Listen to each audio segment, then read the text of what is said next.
السلام عليكم ورحمة الله وبركاته. إن الحمد لله نحمده ونستعينه ونستغفره ونعوذ بالله من شرور أنفسنا ومن سيئات أعمالنا من يهده الله فلا مضل له ومن يضلل فلا هادي له وأشهد أن لا إله إلا الله وحده لا شريك له وأشهد أن محمدا عبده ورسوله صلى الله عليه وسلم. يا أيها الذين آمنوا اتقوا الله حق تقاته ولا تموتن إلا وأنتم مسلمون. يا أيها الناس اتقوا ربكم الذي خلقكم من نفس واحدة وخلق منها زوجها وبث منهما رجالا كثيرا ونساء واتقوا الله الذي تساءلون به والأرحام إن الله كان عليكم رقيبا. يا أيها الذين آمنوا اتقوا الله وقولوا قولا سديدا يصلح لكم أعمالكم ويغفر لكم ذنوبكم ومن يطع الله ورسوله فقد فاز فوزا عظيما. أما بعد فحياكم الله جميعا يا أيها الإخوة والأخوات في هذا المجلس.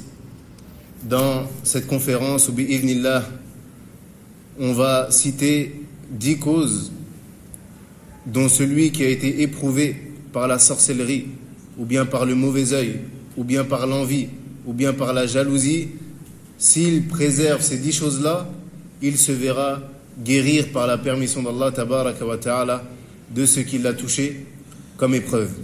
Et ici, une chose primordiale, avant de rentrer dans ces 10 causes, dans ces 10 points, c'est le fait que le croyant, à chaque instant et à chaque problème, il se doit de se réfugier auprès d'Allah subhanahu wa ta'ala et de lui demander la délivrance. Car c'est auprès d'Allah seul que l'on demande l'aide, la protection, la délivrance, la réussite, la préservation. Et chaque situation implique que le serviteur extériorise son besoin envers Allah tabaraka wa ta'ala, car lui seul peut faire obtenir un bien ou repousser un mal. Et il se peut que l'homme, durant sa vie, il soit éprouvé par le mauvais œil, ou bien par la sorcellerie, ou bien par l'envie, ou bien par d'autres choses de ce genre, qui ont un impact réel, négatif, dans la vie de celui qui a été touché par cela, comme cela est venu dans les textes. مثلا النبي صلى الله عليه وسلم قال العين حق. Certes, le mauvais œil est une réalité. Donc il arrive parfois qu'une personne, elle tombe malade, elle s'affaiblisse, ou bien elle traverse une épreuve difficile. Et face à de telles situations, les réactions des gens, elles varient. Face à de telles situations, les réactions des gens, elles varient. Chacun, il adopte une manière différente de chercher un traitement, ou bien un soulagement, ou bien une voie de guérison.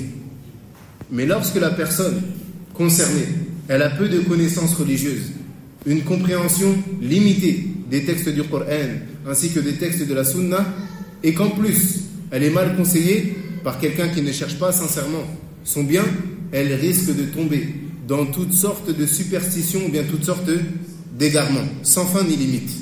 Et combien de gens sont ainsi éprouvés par des croyances qui sont erronées, qui se propagent parmi eux, et par des idées trompeuses qui se diffusent en raison de l'ignorance et de leur manque de clairvoyance dans la religion d'Allah tabaraka wa ta'ala. Les superstitions prennent de l'ampleur dans les sociétés où l'ignorance est répandue. Dans les sociétés où l'ignorance est répandue, lorsqu'une personne elle se retrouve dans une difficulté, qu'est-ce qu'il se passe? Les superstitions, elles prennent de l'ampleur. Et surtout dans des sociétés où, comme on l'a dit, l'ignorance elle est répandue, ou bien les péchés se multiplient, ou bien les maladies deviennent fréquentes. Et lorsque tous ces facteurs ils s'accumulent, alors les fausses croyances se propagent. Et en revanche, lorsque la vraie science, basée et fondée sur le Coran, ainsi que la Sunna, est présente, elle n'apporte que le bien. Et elle favorise la réforme, elle répand la vertu, et elle améliore les conditions de la vie des gens, ici-bas comme dans l'au-delà. Et parmi les bienfaits qu'Allah tabaraka wa ta'ala a accordé à son serviteur lorsqu'il est éprouvé, c'est lorsque celui-ci, lorsqu'il se retrouve dans une difficulté, qu'est-ce qu'il fait? il se réfugie auprès de son Seigneur tabaraka wa ta'ala. Comme il dit Azza wa Jal, fafirru ila Allah, et fuyez vers Allah. Et également il est venu dans le hadith que le prophète sallallahu alayhi wa sallam a dit la malja'a wa la manja mink illa ilayk. Il dit le prophète sallallahu alayhi wa sallam, il n'y a pas de refuge et de secours de l'épreuve yani, que tu as fait descendre sur nous, si ce n'est vers toi. Yani, la seule porte par laquelle on peut sortir de l'épreuve qui nous a touchés, c'est quoi? C'est le fait de revenir vers Allah tabaraka wa ta'ala. Donc le refuge, il est auprès d'Allah. Notre confiance, elle doit être placée qu'en Allah. Et celui qui fait cela, alors certes, Allah lui suffit. Celui qui fait cela, Allah lui suffit. Comme il dit, tabaraka wa ta'ala, alaysa Allahu bikafin abda. Est-ce qu'Allah ne suffit pas à son serviteur? Et celui qui demande l'aide d'Allah, alors Allah il l'aide. Et celui qui demande la protection d'Allah, alors Allah il le protège. Et ce sujet, c'est un sujet qui est immense. Ce sujet, c'est un sujet qui est immense, dont on a grand besoin de quoi? De mentionner et de rappeler et de donner des directives aux gens. Et ces directives-là doivent être puisées du Coran et de la Sunna. Car beaucoup d'entre nous, voire la majorité d'entre nous, on connaît tous une personne qui est éprouvée par ce genre de maladie. Que ce soit l'épouse, que ce soit les parents, que ce soit les frères et sœurs, que ce soit l'entourage, les amis, les frères, les sœurs. Tous, on connaît plus ou moins une personne qui est touchée par ces maladies-là. Que ce soit le mal occulte, la sorcellerie, l'envie, la jalousie, etc. Donc c'est un sujet qui est extrêmement important de comprendre pour pouvoir orienter notre entourage et les guider vers les causes légiférées, puisées de la révélation, et non pas les causes issues de la superstition ou issues des croyances erronées. Et l'imam Ibn al-Qayyim, rahimahullah ta'ala, il s'est penché sur ce sujet dans son livre Bada'i' al-Fawaid, lorsqu'il a expliqué le sens des versets de Surat al-Falaq. Lorsqu'Allah Azza wa Jalla dit Qul a'udhu bi rabbil falaq min sharri ma khalaq wa min sharri ghasiqin idha waqab wa min sharri an-naffathati fil 'uqad wa min sharri hasidin idha hasad. Lorsqu'Allah Azza wa Jalla dit je cherche protection auprès du Seigneur de l'aube naissante contre le mal des êtres qu'il a créés, contre le mal de l'obscurité quand elle s'approfondit, contre le mal de celles qui soufflent sur les nœuds, c'est-à-dire les sorcières, et contre le mal de l'envieux lorsqu'il envie. L'imam Ibn al-Qayyim, rahimahullah ta'ala, il a parlé dans son exégèse et son explication de cette grande sourate-là, il a parlé de l'envie, de la sorcellerie, du mauvais œil et des maux causés par ceci. Donc la sorcellerie, de l'envie, la jalousie, le mauvais œil et de tout ce qui va découler comme effet de ces choses-là. Et il a tenu des propos extrêmement bénéfiques que l'on trouve rarement ailleurs au sujet des moyens que doit entreprendre celui qui est éprouvé par l'un de ces fléaux pour s'en libérer et se préserver du mal qu'il a atteint. Et il a ainsi mentionné 10 causes. Donc ces 10 causes-là, c'est les 10 choses qu'a mentionné Ibn al-Qayyim rahimahullah ta'ala dans son livre Bada'i' al-Fawaid. Donc il a mentionné 10 causes ou 10 moyens très importants dont celui qui est touché par la sorcellerie, le mauvais œil, l'envie, il a besoin pour s'en débarrasser. Et Cheikh Abd al-Razzaq al-Badr, hafidhahullah ta'ala, il dit je me souviens qu'un frère d'un pays africain est venu me voir un jour pour me parler de l'état de son fils, en me disant que depuis 6 mois, celui-ci avait été atteint par quelque chose de ce genre, yani la sorcellerie, le mauvais œil, etc. Et qu'il était alité depuis 6 mois, yani il ne pouvait plus bouger de son lit depuis 6 mois, alors que c'était un jeune homme. Il dit, Cheikh Abd al-Razzaq al-Badr, hafidhahullah ta'ala, je l'ai donc orienté vers les paroles de l'érudit Ibn al-Qayyim, rahimahullah. Je lui ai dit, commence par étudier attentivement les propos d'Ibn al-Qayyim, comprends-les bien, assimile-les, puis appelle ton fils, explique-lui ce qu'elles contiennent, traduis-lui et enjoins-lui d'appliquer ce qui est recommandé dedans. Tu verras, incha'Allah, un effet bénéfique. Et il dit le Cheikh, hafidhahullah ta'ala, il m'a appelé quelques jours plus tard pour m'annoncer joyeusement que son fils s'était levé. Il était allé jusqu'à une cabine téléphonique et l'avait appelé pour lui dire qu'il ne ressentait plus rien. Et ô combien les exemples de cela sont nombreux. Ô combien les exemples de cela sont nombreux, et la réussite ainsi que la guérison appartiennent à Allah tabaraka wa ta'ala. La première cause pour se guérir de ces maladies-là, c'est at-ta'awudhu billah tabaraka wa ta'ala min sharrihi wa at-tahassun bihi wa al-lujuu ilayhi. La première cause, c'est le fait de chercher protection auprès d'Allah du mal qui nous a touchés et de se réfugier auprès de lui, comme on l'a cité de manière globale au début. Donc la demande de protection, elle se fait auprès d'Allah, comme on l'a cité au début. Qul a'udhu bi rabbil falaq, dit je cherche protection auprès du Seigneur de l'aube naissante jusqu'à la fin de la sourate. Et Allah tabaraka wa ta'ala, il entend certes celui qui lui demande protection. Et il a connaissance de ce dont il demande protection. C'est-à-dire que lorsque toi tu te diriges vers Allah tabaraka wa ta'ala et que tu lui demandes protection, premièrement, Allah, il sait lorsque tu l'invoques en lui demandant protection. Deuxièmement, il sait de quoi tu veux te protéger. Et il est capable de toutes choses. Il est capable de te protéger. Et il est le seul dont on demande quoi? La protection. Car nulle protection, si c'est la sienne, tabaraka wa ta'ala. Donc la première cause, comme on l'a dit, c'est le fait de demander la protection auprès d'Allah tabaraka wa ta'ala, de se réfugier auprès de lui, de fuir ce qu'on craint vers celui qui nous en protège. Fuir ce qu'on craint vers les créatures, vers celui qui peut nous protéger. Et certes, la demande d'aide est un acte d'adoration qu'on ne doit vouer qu'à Allah tabaraka wa ta'ala. Il dit Allah azza wa jalla: وَمَنْ يَعْتَصِمْ بِاللَّهِ فَقَدْ هُدِيَ إِلَى صِرَاطٍ مُسْتَقِيمٍ. Il dit quiconque s'attache fortement à Allah, il est certes guidé vers un droit chemin. Il dit également subhanahu wa ta'ala: وَإِمَّا يَنزَغَنَّكَ مِنَ الشَّيْطَانِ نَزْغٌ فَاسْتَعِذْ بِاللَّهِ.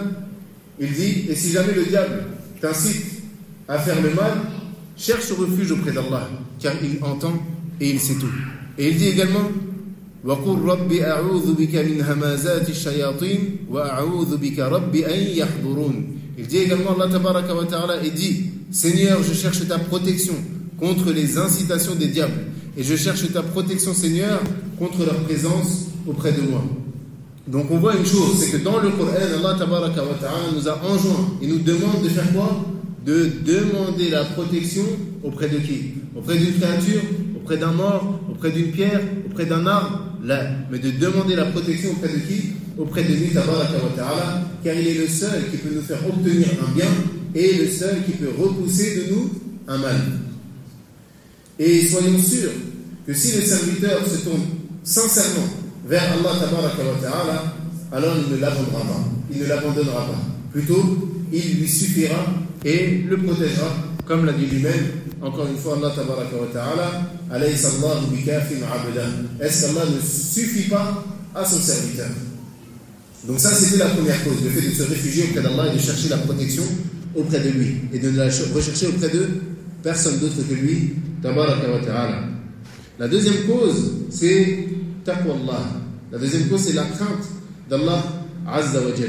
Donc le serviteur, il doit fournir des efforts nécessaires pour concrétiser la crainte d'Allah.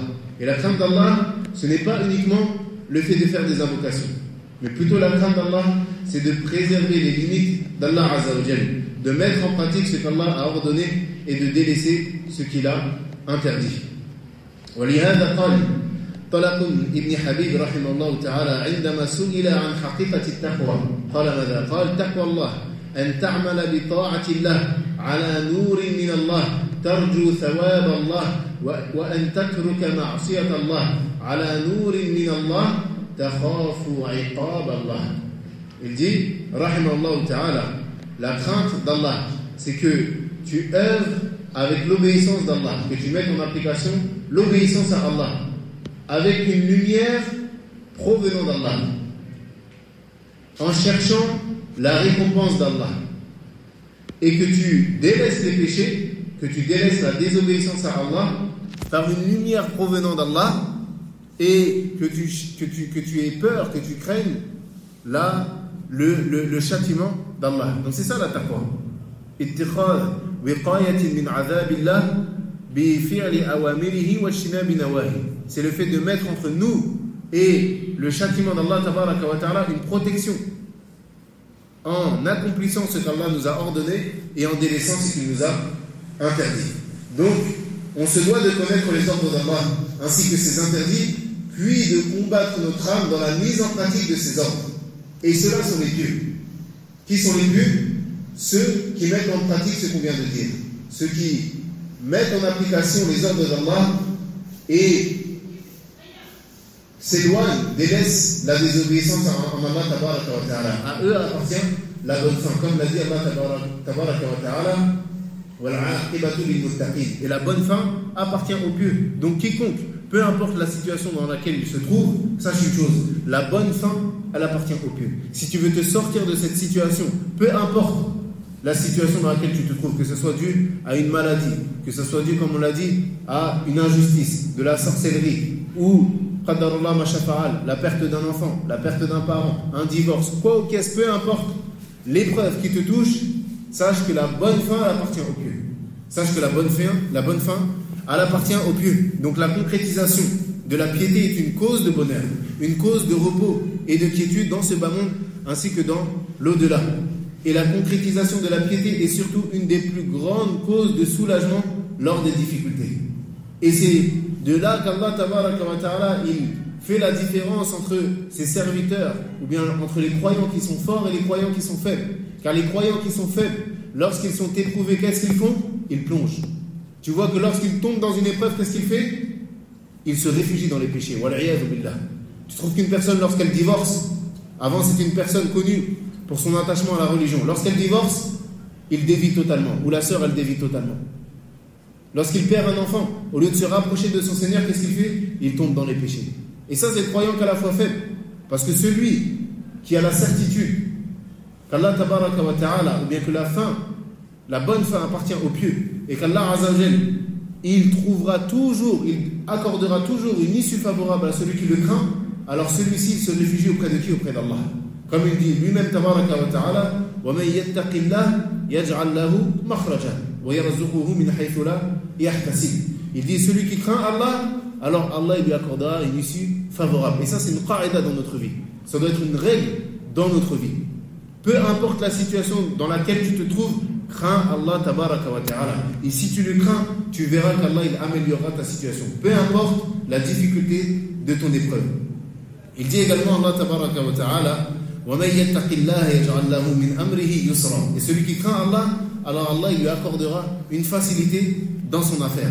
Donc la facilité, la bonne fin, l'obtention du bien et la bénédiction sont les fruits de quoi? De la piété. Sont les fruits de quoi? De la piété. Il dit Allah tabaraka wa ta'ala, وَإِن تَصْبِرُوا وَتَتَّقُوا لَا يَضُرُّكُمْ كَيْدُهُمْ شَيْئًا. Il dit, et si, 1, vous patientez, 2, vous craignez Allah tabaraka wa ta'ala, alors les manigances des autres ne vous atteindront pas.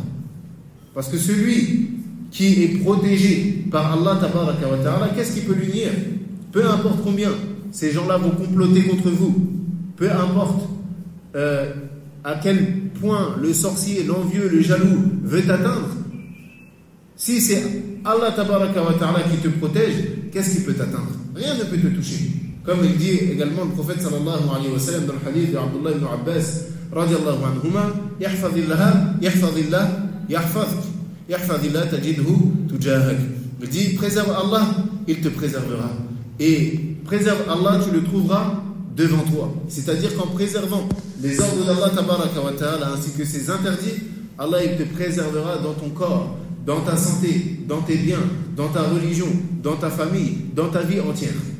Celui qui préserve Allah, c'est-à-dire celui qui préserve les interdits et les ordres d'Allah tabaraka wa ta'ala, Allah azawajal le préserve dans sa vie entière, dans ses biens, dans sa religion, dans son commerce, dans sa famille, dans sa santé, dans toutes choses. Et celui, comme on a dit, celui dont Allah tabaraka wa ta'ala se charge de sa protection et de sa préservation, nul ne peut lui nuire. Et celui qui est protégé par Allah, de quoi est-ce qu'il peut avoir peur? Celui qui est sous la protection d'Allah tabaraka wa ta'ala, de quoi est-ce qu'il peut avoir peur?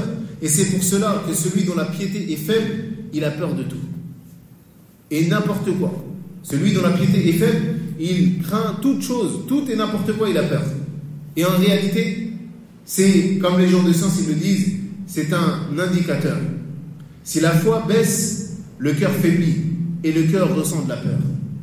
Une personne qui craint tout et n'importe quoi, c'est une preuve de sa faiblesse dans sa foi.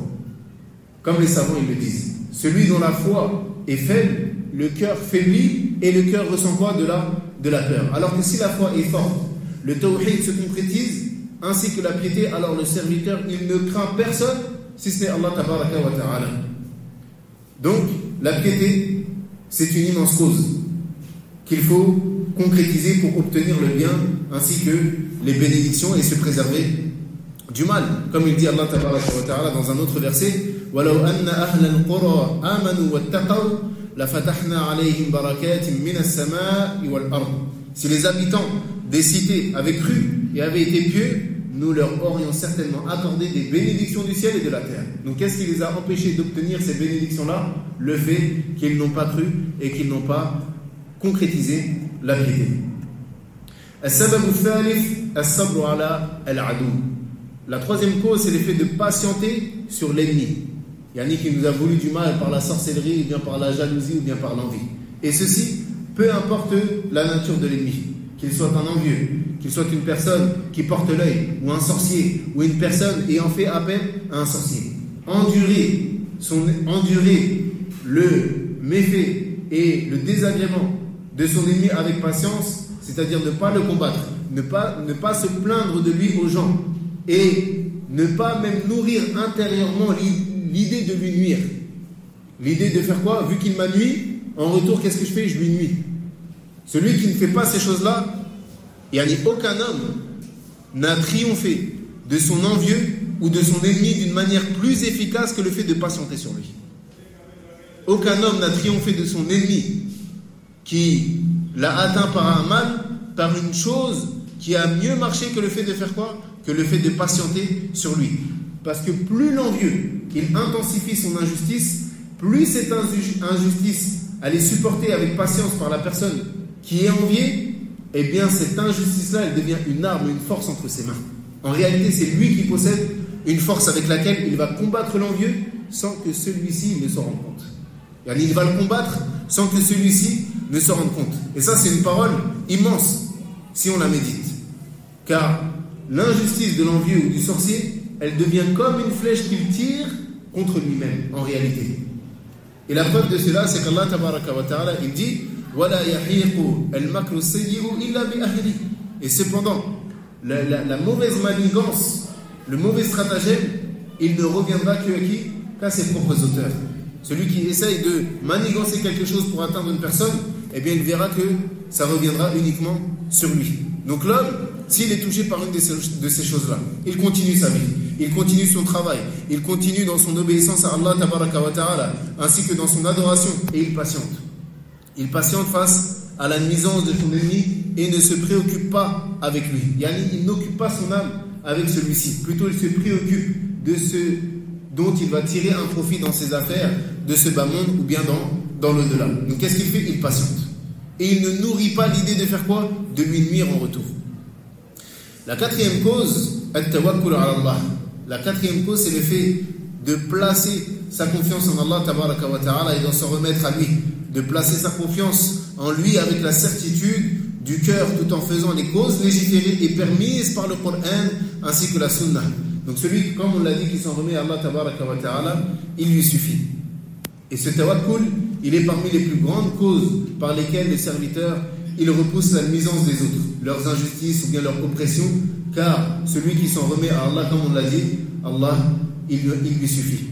Et celui pour qui Allah suffit, aucun ennemi ne peut espérer avoir d'emprise sur lui. Et même l'envieux, le sorcier, qui veut te nuire, s'il voit que toi tu t'en remets à Allah tabaraka wa ta'ala et que rien ne peut t'atteindre, lui-même il va faire quoi? Il va se lasser. Il va dire, regarde, lui, il n'y a aucun bien à ce que je me fatigue à essayer de lui nuire, alors qu'en réalité il ne prête pas attention à ce que j'ai fait. Donc si le serviteur il place véritablement sa confiance en Allah comme il se doit, même si les cieux et la terre et tous ceux qui s'y trouvent complotés contre lui, alors Allah il lui accordera une issue favorable et le protégera et lui accordera la victoire, comme l'a dit le prophète sallallahu alayhi wa sallam dans le hadith de Abdullah ibn Abbas radiyallahu anhuma, lorsqu'il dit wa'lam anna al-ummata law ijtama'at ala an yanfa'uka bi shay'in lam yanfa'uka illa bi shay'in qad kataba Allahu lak wa law ijtama'u ala an yadurruka bi shay'in lam yadurruka illa bi shay'in qad kataba Allahu alayk rufi'at al-aqlam wa jaffat as-suhuf. Il dit, le prophète sallallahu alayhi wa sallam, sache que si la communauté tout entière se réunissaient pour te faire obtenir un bien, ils ne pourraient te faire obtenir un bien que si Allah l'a écrit pour toi. Et si toute la communauté se réunissait pour te nuire, si la communauté tout entière se réunissait pour te nuire, ils ne pourraient te nuire que par une nuisance qu'Allah t'a déjà inscrite. Les plumes ont été levées et les feuillets ont séché. Yani la prédestination, elle est terminée. Allah tabaraka wa ta'ala, il a écrit la prédestination, comme on le sait, 50 000 ans avant la création des cieux et de la terre. Et donc on doit être conscient de cela. Si on place vraiment sincèrement notre confiance en Allah, alors il nous suffira. Peu importe le nombre d'ennemis et peu importe la force qu'ils ont. Et prenons l'exemple de Moussa alayhi salam. Lorsque son peuple et lui-même sont sortis d'Égypte en fuyant pour préserver leur foi. Et que Pharaon les poursuivit avec une immense armée forte contre lesquelles ils ne pouvaient rien. Moussa alayhi salam et son peuple, ils sont arrivés alors devant la mer Rouge. Et devant eux se trouvait l'eau. Et lorsqu'ils se retournèrent, qu'est-ce qu'ils ont vu? Ils ont vu l'armée de Pharaon. Et ils étaient incapables de les combattre. Ils étaient incapables de les combattre. Alors ils se sont plaints à Moussa alayhi salam. Et ils lui ont dit, Inna la mudrakoun. Certes, ils vont nous rattraper, ils vont nous avoir. Car, comme on l'a dit, devant lui, il y a la mer, derrière lui, il y a l'armée. Il n'y a aucun échappatoire. Il n'y a aucun échappatoire, on ne peut pas s'échapper. Qu'est-ce qu'il leur a dit, Moussa alayhi salam? Il a dit, Kalla, inna ma'iya rabbi sayahdin. Il a dit certainement pas. Lorsqu'il a dit, ils vont nous attraper, ils vont nous rejoindre, il a dit certainement pas. Certes, avec moi, il y a mon Seigneur et il va me guider. Et pourquoi est-ce qu'il a dit cela? Par certitude envers son Seigneur. Il avait la certitude que son Seigneur allait lui accorder une issue favorable. Et cette certitude, elle provient de la foi forte et de la confiance qu'il a eue en son Seigneur tabaraka wa ta'ala. Et c'est alors qu'il lui a révélé Idrib bi'asaka al-bahr, et frappe de ton bâton la mer. Et c'est ce qu'il a fait. Et alors, la mer s'est dressée en des montagnes d'eau. Et même si on médite sur cette histoire-là, c'est quelque chose de rajib. Regardez à quel point Allah tabaraka wa ta'ala l'a sorti d'une affaire où il n'y a aucun échappatoire. Il n'y a aucun échappatoire. Même si nous-mêmes, on se retrouvait dans cette situation-là, on dirait, khalas, l'affaire est terminée. Qudi al-amr. Ou bien Yunus alayhi salam, dans le ventre de la baleine. Qu'est-ce qui aurait pu le sortir du ventre de la baleine? Aucun échappatoire. Rien. C'est impossible. Mais de par sa certitude, de par sa confiance en Allah et de par le tawhid, Allah tabaraka wa ta'ala, il l'a sorti d'une situation où de base on dirait c'est impossible qu'on puisse sortir. De base on dirait que c'est impossible de sortir de cette situation-là. La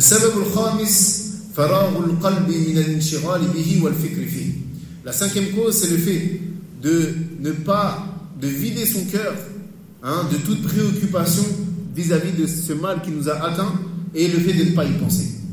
Et la personne qui a été touchée par la sorcellerie, par le mauvais œil, il doit vider son cœur et ses pensées de toute préoccupation visant la personne qui l'a atteinte de ce mal-là. Et beaucoup de personnes, elles fatiguent leur esprit. Voire leurs problèmes, ils sont amplifiés, car ils sont constamment préoccupés par l'envieux ou celui qui porte l'œil, jusqu'à ce que même parfois, elle n'est atteinte de rien. Elle n'a même pas de maladie, elle n'a même pas été touchée par quelque chose. Mais le fait qu'elle pense constamment, qu'elle est constamment préoccupée par ces choses-là, alors la chose finit par lui arriver. Et cela est dû encore une fois à la faiblesse de quoi? À la faiblesse de la foi. Donc parfois le fait de préoccuper son esprit par cela, c'est la cause qui va nous rendre quoi? Nous rendre malades.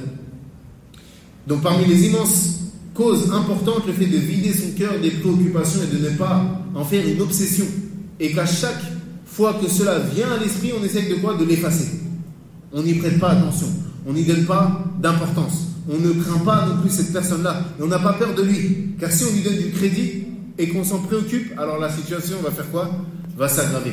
يقول ابن القيم رحمه الله تعالى وهذا من أنفع الأدوية وأقوى الأسباب المعينة على اندفاع شره. Il dit, et cette chose-là, le fait de ne pas se préoccuper par l'envieux, ça fait partie des remèdes les plus utiles et des plus fortes causes qui vont aider à repousser le mal de qui? De l'envieux ou du sorcier. Et c'est comme l'exemple d'une personne qui prend un chemin. Une personne qui marche dans la rue et qui prend un chemin. Et dans ce chemin, il croise des pervers. des imbéciles, yani, des gens qui dérangent les passants et qui font des commentaires ou bien qui les insultent. Dans le cas où une personne elle passe et ces gens-là, ils l'insultent. S'il s'arrête et il leur répond, qu'est-ce qui va se passer? La situation va s'aggraver. La situation, elle va quoi? Elle va s'aggraver, tout en sachant que eux, vu que ce sont des foussards, des pervers, des imbéciles, ils n'ont pas de limite. Ils ne sont pas comme toi qui a une limite, comment dirais-je, qui n'outrepasse pas les limites qu'Allah tabaraka wa ta'ala t'a imposées. Mais eux, les foussards, ils n'ont pas de limite. Il peut t'insulter, il peut te frapper, il peut te tuer, il peut tout faire, car il n'a pas de limite. Si tu lui réponds, la situation elle va s'aggraver. Mais si tu laisses, yani tu traces ta route, tu ne le regardes même pas, tu ne prêtes même pas attention à ce qu'il dit, l'affaire elle est déjà terminée. L'affaire elle est déjà terminée. Comme Allah tabaraka wa ta'ala il dit wa a'rid 'anil jahilin, éloigne-toi des ignorants. Éloigne-toi des ignorants. Et il y a un poète qui disait wa laqad amurru 'ala safihi yasubbuni fa amurru thammata wa aqulu la ya'nini. Il dit, le poète, dans le sens, je marche et le bête, l'imbécile, il m'insulte. Il dit, je fais comme si il ne s'adressait pas à moi. Même si je suis tout seul, je fais comme s'il parlait à quelqu'un d'autre, en réalité il ne parlait pas à moi, et je trace mon chemin, et l'affaire est terminée. Alors que si je m'arrête, je lui réponds, je lui rends son insulte, et lui il répond, et moi je réponds, et ceci, qu'est-ce que ça fait ça? L'affaire, elle s'aggrave. Et Ibn al-Qayyim rahimahullah ta'ala il dit, lorsque chaque âme s'attache à l'autre par la rancune et l'envie, il n'y a plus de repos et le mal persiste jusqu'à ce que l'un d'eux périsse.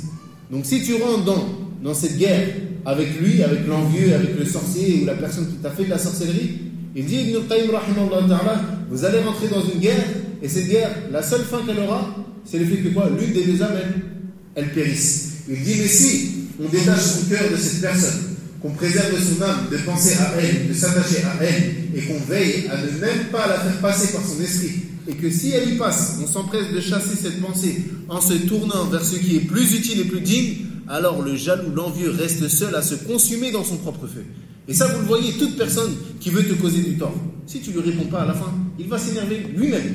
Celui qui cherche à t'énerver, qui cherche à t'atteindre, si tu ne l'écoutes même pas, à la fin c'est lui qui s'énerve, car il n'arrive pas à t'atteindre. C'est lui qui va s'énerver. Donc son mal, il va retourner contre qui? Contre lui-même. Son mal, il va revenir sur qui? Sur lui-même. Donc montrer de l'indifférence est une solution très profitable. Et ceci est valable pour l'ensemble des situations. Lorsqu'une personne peu réfléchie, elle tente de se quereller avec toi, détourne-toi d'elle, laisse-la parler. Laisse-la parler, même si cela est difficile à mettre en pratique. Laisse-la parler, car ça c'est la meilleure des solutions. Et c'est pas à toute personne à qui on répond. C'est pas toute personne à qui on répond. Et non plus, c'est pas toute accusation. Ce n'est pas de toute accusation que l'on se justifie. Il y a des accusations, ça ne vaut même pas la peine de se justifier. Comme c'est pas toute attaque qu'on va répondre, mais plutôt accroche-toi à la vérité et avance. Les coupeurs de route, ils viendront toujours se mettre sur ton chemin, mais avance sur le chemin de la vérité et ne te retourne pas. السبب السادس الإقبال على الله والإخلاص له. La sixième cause, c'est le fait de se tourner vers Allah et d'être sincère vers lui. Donc pour se libérer de certaines tentations ou troubles intérieurs, il faut tourner son cœur exclusivement et entièrement vers Allah tabaraka wa ta'ala avec sincérité et amour, chercher à lui plaire et revenir constamment vers lui. Ces sentiments, ils doivent peu à peu prendre la place des pensées et des désirs qui habitent l'âme, jusqu'à ce qu'ils s'y installent pleinement, dominent l'esprit, l'envahissent et finissent par en chasser tout ce qui les oppose. Yani quand tu remplis ton cœur d'amour d'Allah tabaraka wa ta'ala, de sincérité et d'adoration, yani ton cœur, il n'a plus de place pour autre chose. Il n'a plus de place pour se préoccuper de telle personne ou de telle maladie qu'une personne elle essaye par laquelle elle essaie de te nuire, etc. En d'autres termes, la personne éprouvée par ces troubles, elle a besoin comme remède de remplir son cœur de foi, de sincérité envers Allah, d'amour pour lui et d'un désir profond de se rapprocher d'Allah tabaraka wa ta'ala. Et petit à petit, ces nobles sentiments qu'on vient de citer, ils vont s'enraciner dans le cœur, jusqu'à ce qu'ils l'occupent entièrement, ne laissant plus de place aux pensées néfastes. Et Allah tabaraka wa ta'ala, il dit à propos de l'ennemi de l'homme Iblis, qu'il a dit فبعزتك لأغوينهم أجمعين إلا عبادك منهم المخلصين. Il dit, certes par ta puissance, yani Iblis, il a dit cela, par ta puissance, yani par la puissance d'Allah tabaraka wa ta'ala, je les séduirai tous, sauf tes serviteurs sincères parmi eux. Donc ceux dont Shaitan ne peut pas atteindre, ce sont qui? Ce sont les serviteurs sincères d'Allah tabaraka wa ta'ala. Donc celui qui est sincère envers Allah azza wa jal, le diable il n'a aucun pouvoir sur lui. Et les shayatines humains comme djinns, ils ne peuvent pas l'atteindre. Même ces shayatines parmi les sorciers, parmi les envieux, parmi ceux qui portent l'œil, ils ne pourront pas l'atteindre. Cette sincérité, elle est comme une forteresse que personne ne peut franchir. Et quelle immense réussite pour celui qui entre dans cette forteresse et s'y réfugie. Il a trouvé un abri sûr, un refuge où nul danger ne peut l'atteindre, où il ne court aucun risque de perdition et où l'ennemi n'a aucun espoir de l'approcher. Et c'est là un des objectifs d'une grande importance, non seulement pour surmonter cette épreuve particulière, mais aussi pour faire face à bien d'autres, de manière générale, car la sincérité, elle est le fondement de tout bien et de tout bonheur et de toute réussite, ici-bas comme dans l'au-delà. السبب السابع تجريد التوبة إلى الله من الذنوب التي سلطت عليه أعداؤه. La septième cause, c'est le fait de se repentir sincèrement devant Allah tabaraka wa ta'ala des péchés qui ont permis à ses ennemis d'avoir une emprise sur lui. De se repentir des péchés qui ont permis à son ennemi d'avoir une emprise et un impact sur lui. Car, comme il l'a dit Allah tabaraka wa ta'ala, وَمَا أَصَابَكُم مِّن مُّصِيبَةٍ فَبِمَا كَسَبَتْ أَيْدِيكُمْ. Tout mal qui vous atteint est dû à ce que vos mains ont commis. Donc si ce shaitan, parmi les hommes, il arrive à t'atteindre, c'est que forcément tu as laissé une brèche. C'est que forcément tu as commis des péchés qui ont facilité ce shaitan à pouvoir t'atteindre. Donc le pouvoir que l'ennemi il exerce sur une personne, qu'il s'agisse encore une fois d'un envieux, d'un malveillant, d'un sorcier ou tout autre, se trouve, ce pouvoir-là, il le trouve dans quoi? Dans la cause des péchés qu'il a commis. Donc, les remèdes efficaces et bénéfiques, parmi eux, il y a le repentir sincère à Allah tabaraka wa ta'ala pour les fautes qui ont permis à l'ennemi de quoi? De le dominer. Donc, il doit se repentir sincèrement. Allah azza wa jalla il dit Ya ayyuhalladhina amanu tubu ila Allahi tawbatan nasuha. Il dit ô vous qui avez cru, revenez à Allah d'un vrai repentir. At-tawba an-nasuh. Et les savants ils ont défini ce tawba là comme étant celui qui réunit les 5 conditions du repentir des grands péchés, c'est-à-dire la sincérité, le regret d'avoir commis ce péché là, le fait d'arrêter le péché et d'avoir la ferme intention de ne plus jamais y revenir, et dans le cas où ce péché est lié aux droits des autres créatures, le fait de rendre leurs droits, et également de leur demander pardon.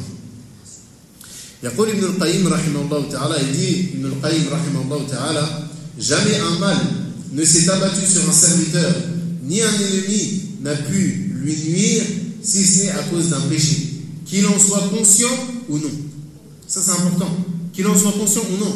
Car parfois on fait des péchés dont on n'a même pas conscience. On ne se rend même pas compte qu'on est en train de faire des péchés. Il dit, et les péchés qu'il ignore, les péchés que l'homme il ignore sont bien plus nombreux que ceux qu'il connaît. Les péchés qu'on fait, dont on n'a même pas connaissance qu'on est en train de faire des péchés, sont beaucoup plus nombreux que les péchés dont on sait qu'on est en train de faire des péchés. Il dit, quant à ceux qu'il a oubliés parmi ceux qu'il a su et accompli, sont encore bien plus nombreux que ceux dont il se souvient. De ce dont il se souvient. Donc non seulement tu fais des péchés dont tu as connaissance, mais également tu fais des péchés dont tu n'as même pas connaissance. Et également tu fais des péchés dont tu as connaissance, mais tu finis par quoi? Par oublier.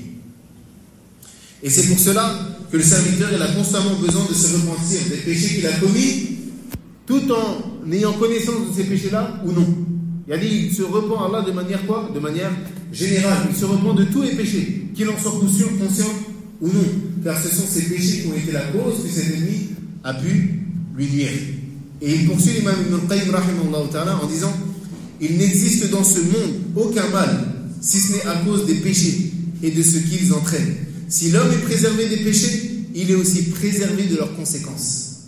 Ainsi, lorsqu'il subit une injustice, un tort ou une agression de la part de ses ennemis, rien ne lui est plus bénéfique qu'un repentir sincère. Regardez la faïda immense qu'il dit dans cela.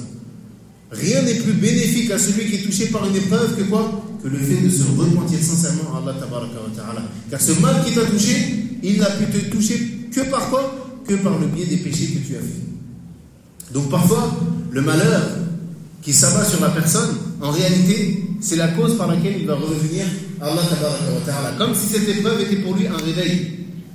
Et ça, c'est une chose qui est facilement vérifiable. Combien de personnes ont subi, même parmi nous, ont subi une épreuve dont il pensait que même peut-être c'était la fin du monde pour lui, et en réalité, des années plus tard, il a compris que cette épreuve-là, elle a été un khair pour lui, elle a été un bien.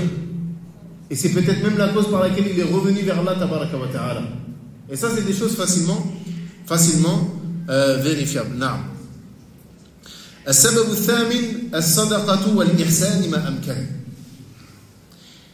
La 8e cause, c'est le fait de donner l'aumône et d'être bienfaisant dans la mesure du possible. D'être bienfaisant envers qui? Ça, c'est un point extrêmement difficile. D'être bienfaisant envers celui qui nous veut du mal.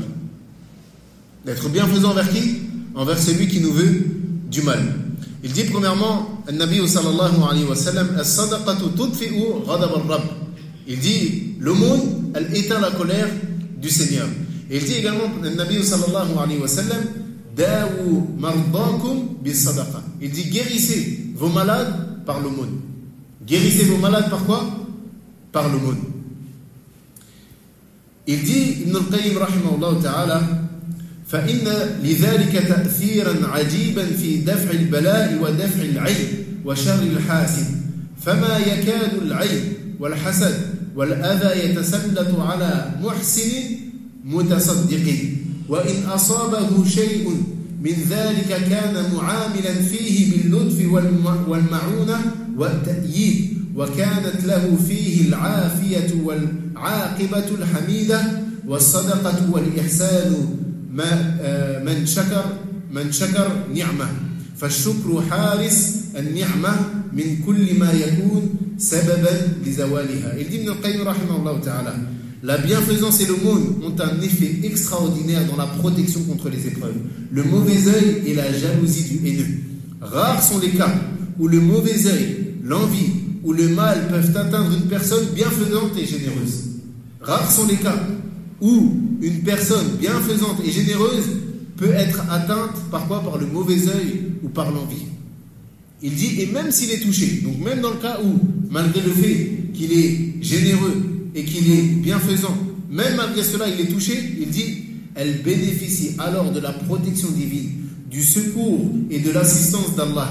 Elle en sortira avec préservation, soulagement et une fin heureuse. L'aumône et la bienfaisance sont une forme de gratitude pour les bienfaits reçus. Or, la gratitude est le gardien de la bénédiction, la protégeant de tout ce qui pourrait en causer la perte, et la reconnaissance est le moyen de faire perdurer le bienfait. Comme Allah tabaraka wa ta'ala il dit, وَإِذْ تَأَذَّنَ رَبُّكُمْ لَإِنْ شَكَرْتُمْ لَأَزِيدَنَّكُمْ وَلَإِنْ كَفَرْتُمْ إِنَّ عَذَابِي لَشَدِيدٌ. Il dit, et si votre Seigneur a dit, et si vous êtes reconnaissant, alors je vais certes augmenter sur vous mon bienfait. Mais si vous reniez les bienfaits, alors certes mon châtiment est terrible. السبب التاسع وهو متعلق بما قلنا إطفاء نار الحاسد والباغي والمؤذي بالإحسان إليه. Le fait d'éteindre le feu de l'envieux ou bien de l'injuste ou bien de celui qui nous cause du tort, par quoi? Par la bienfaisance envers lui. Et ça, comme on l'a dit, c'est un point extrêmement difficile. À chaque fois que le mal de l'envieux augmente ta bienfaisance envers lui et conseille-le. Allah tabaraka wa ta'ala il dit وَلَا تَسْتَوِي الْحَسَنَةُ وَلَا السَّيِّئَةُ إِدْفَعْ بِالَّتِي هِيَ أَحْسَنُ فَإِذَا الَّذِي بَيْنَكَ وَبَيْنَهُ عَدَاوَةٌ كَأَنَّهُ وَلِيٌّ حَمِيمٌ. Il dit également, ou bien il dit après وَمَا يُلَقَّاهَا إِلَّا الَّذِينَ صَبَرُوا وَمَا يُلَقَّاهَا إِلَّا ذُو حَظٍّ عَظِيمٍ. Il dit la bonne action et la mauvaise ne sont pas équivalentes. La bonne action et la mauvaise ne sont pas équivalentes. Repousse le mal par ce qui est meilleur. Repousse le mal par quoi? Par ce qui est meilleur. Et voilà que celui avec qui tu avais une animosité devient-elle un ami chaleureux. Par quoi? Par la bienfaisance que tu as eue envers lui. Mais écoutez ce qu'il dit Allah tabaraka wa ta'ala. Il dit, mais ce privilège n'est donné qu'à ceux qui endurent, et il n'est donné qu'aux possesseurs d'une grâce infinie. Et celui qui peut faire cela, c'est pas n'importe qui. C'est celui, premièrement, à qui Allah tabaraka wa ta'ala, il a accordé la réussite, et il lui a accordé une grâce immense. Car dans notre nature d'homme, on n'est pas comme ça. Ça, c'est quelque chose qui va à l'inverse de quoi notre nature et qui demande un gros djihad. Le fait d'être bienfaisant envers celui qui me veut du mal. Et c'est pour ça qu'il dit, ce privilège, il est donné qu'à ceux qui endurent. Et à ceux qui ont reçu une grâce infinie de la part d'Allah tabaraka wa ta'ala. Donc celui qui est en capacité de faire cela, c'est qui? Ce sont les pieux. Il n'y a que les pieux qui sont capables de faire cela. Il n'y a que ceux qui ont un cœur pur. Et cette chose-là, c'est un vrai test pour le croyant. Cette chose-là, c'est un vrai test pour le croyant. Comment est-ce qu'il réagit face à la nuisance? Ça, c'est quelque chose d'important. C'est quelque chose de très important. Est-ce qu'il fait partie de ceux qui rendent le mal par le mal, ou qui voient, outrepassent même le mal qu'ils ont reçu? Mais plutôt la voie des pieux, c'est de quoi? C'est de patienter. De patienter sur le mauvais voisin, celui qui nous gêne, celui qui est bruyant, celui qui nous veut du mal, celui qui n'a pas d'adab. On patiente sur lui. Et toute personne qui te nuit, patiente sur lui. Et on a dans cela l'exemple du prophète sallallahu alayhi wa sallam, le meilleur des exemples. Lorsque, comme c'est venu dans le Bukhari et Muslim, lorsque le prophète sallallahu alayhi wa sallam, il a été frappé violemment par son peuple, à tel point qu'il saignait. Et lorsque il revenait de Taïf, et que Allah il a envoyé l'ange des deux montagnes, et qu'il lui a dit, si tu veux, je renferme les deux montagnes sur eux, j'extermine ton peuple. Qu'est-ce qu'il a dit sallallahu alayhi wa sallam? Il a dit, j'espère que sortira d'entre eux ceux qui adoreront Allah tabaraka wa ta'ala seul d'un culte sincère. Et dans la biographie du prophète sallallahu alayhi wa sallam, il y a de nombreux exemples vis-à-vis de cela. Tout le temps qu'il disait, pardonne à mon peuple, car certes ils sont ignorants. Ils ne savent pas, pardonne-leur. Et ça, il y a dans cela un exemple pour le da'i, celui qui appelle, celui qui fait da'wa à sa famille. Il doit subir les nuisances. Et il doit rendre ces nuisances-là par le bien. Et souvent, et beaucoup de personnes sont touchées par cela.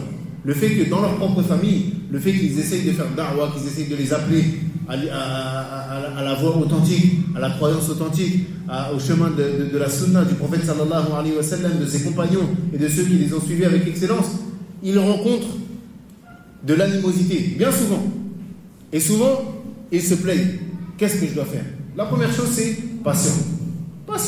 La deuxième, fait preuve de bon comportement. Et regarde, la da'wa c'est un manhaj. La da'wa, la prédication, c'est une méthodologie. Regarde la da'wa des prophètes et des envoyés. Lis dans la biographie du prophète sallallahu alayhi wa sallam comment est-ce qu'il faisait da'wa et comment est-ce qu'il patientait face à tous les méfaits qu'il a subis. Et tu verras qu'il répondait toujours par le bon comportement. Toujours. Pourquoi? Parce que sinon, tu fais fuir les gens de la religion. Sinon, tu fais fuir les gens de la religion. Naam. وسبب العاشر والآخر تجريد التوحيد. La 10e cause et la dernière, c'est le fait de concrétiser le tawhid et de s'en remettre, comme on l'a déjà dit, à Allah tabaraka wa ta'ala seul.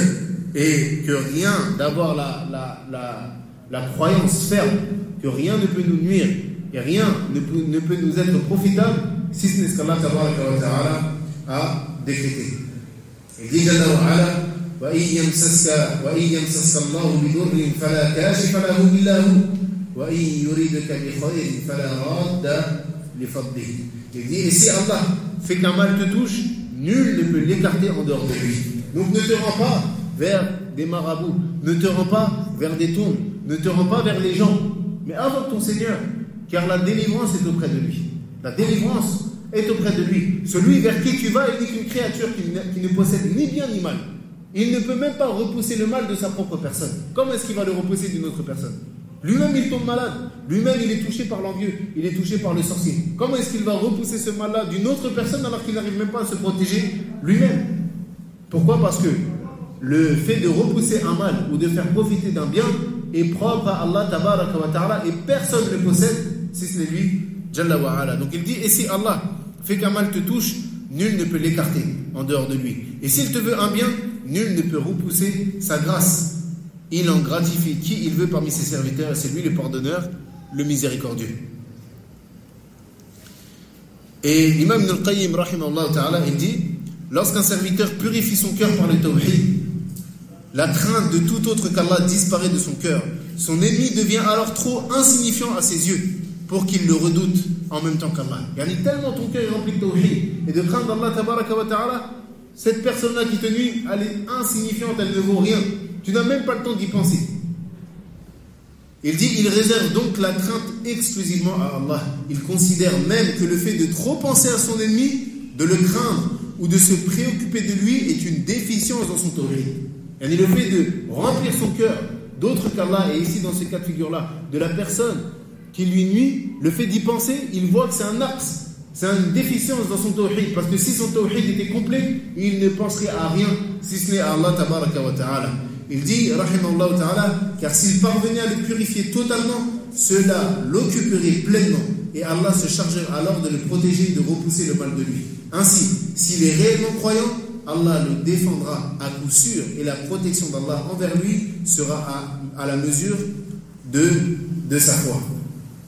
Donc on voit à quel point il nous est important de purifier notre tawhid, d'avoir une foi forte et une sincérité pure envers Allah tabaraka wa ta'ala. Car si notre foi elle est complète, alors Allah il nous préservera de la meilleure des préservations.